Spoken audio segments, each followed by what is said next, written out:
I just want to understand, Hore, where is the Bible coming from? Yes. Tina, as end users, Yeah. siyalifunda sikwa-change sikwaba ne-New Testament, Old Testament. What is going on in between? No. Okay. Okay, let me tell you about the authors. Okay. Like I've said, if you can check the index, it was written by over, I think, 44 authors or over 40 authors. Mar, the very same authors, Bo Paul, Bo Moses, Bo Elijah, and all the others. You cannot write a spiritual book with your carnal mind. A Bible is called a spiritual book. So, they were inspired by the Holy Spirit to write it. Take for instance, Mangbala ngiphethe pen. Ubani obhala ipen or uwe?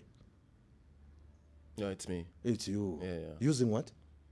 My mind. No, a pen. Yeah, I pay. Yeah.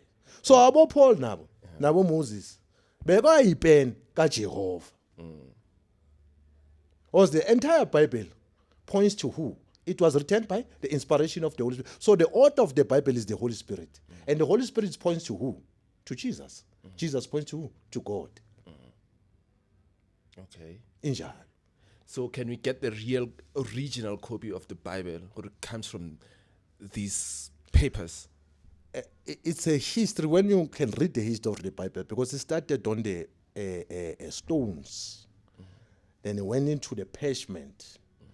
Parchment, the ancient saints, because now it was all the plan of God.